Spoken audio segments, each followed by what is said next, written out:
Welcome to you my YouTube channel. I am D V Kushwaha. आज हम जहाँ खड़े हैं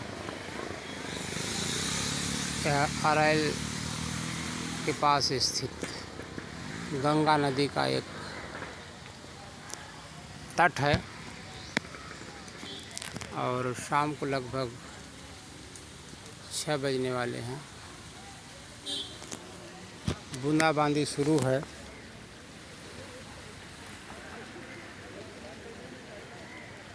गंगा राष्ट्रीय नदी है और 4 नवंबर 2008 को डॉक्टर मनमोहन सिंह की जब गवर्नमेंट थी तो गंगा कार्य योजना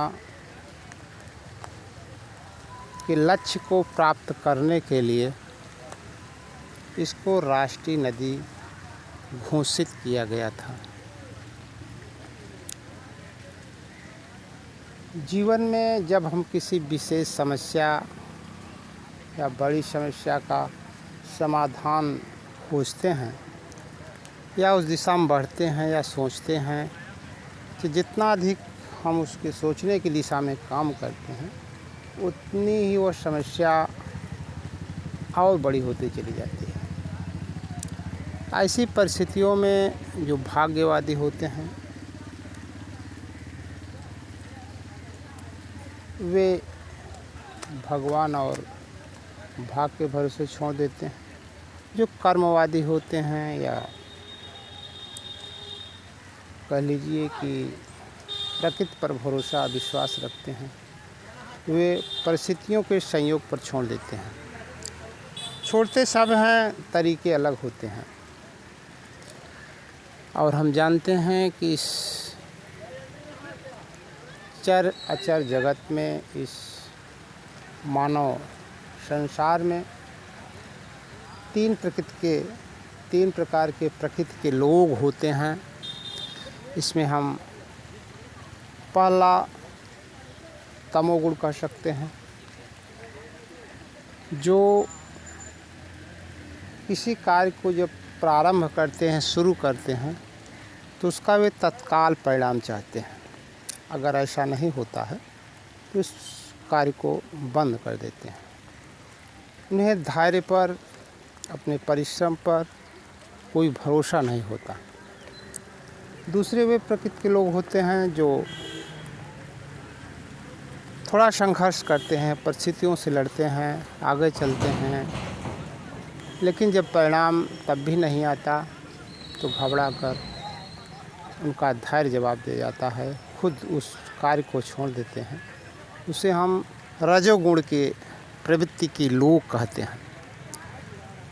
तीसरे वे होते हैं जो जब काम शुरू करते हैं उस पर पूरी उसकी संभाव्य जो समस्याएं हैं उस पर विचार करते हैं, सही रणनीति तय करते हैं और फिर उस कार्य को शुरू करते हैं। और जब शुरू करते हैं तो किसी भी परिस्थितियों से वो डरते नहीं, निरंतर उस पर कार्य करते रहते हैं और उसको प्राप्त करते हैं। ऐसे गुण के लोगों को हम सत्वगुण की संज्ञा देते हैं। तो जीवन के ऐसे गुण हैं या ऐसी प्रवृत्तियां हैं, इसको जानना, समझना, उस पर अमल करना बड़ा ज़रूरी होता है।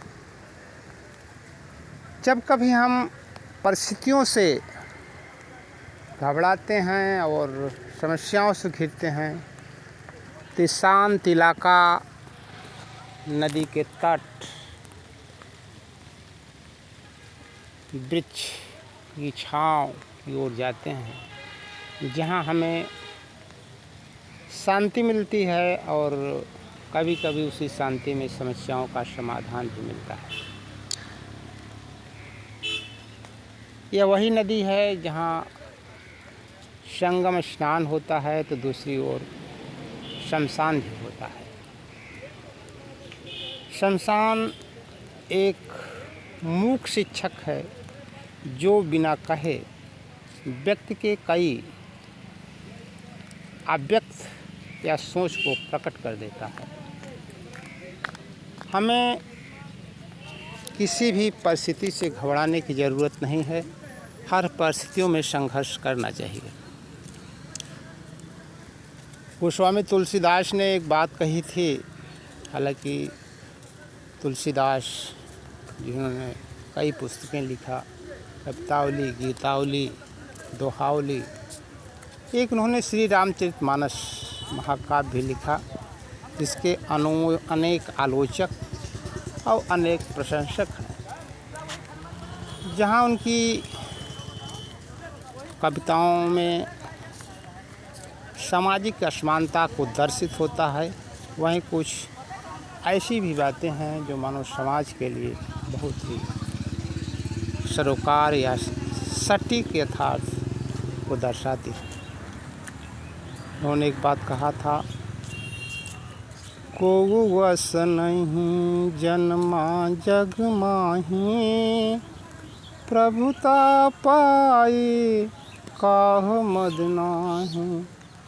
यह चर अराचर प्रकृति का नियम है कि जब किसी को बहुत अधिक अधिकार शक्ति प्राप्त हो जाती है तो वह अन्याय की ओर मुख हो जाता है।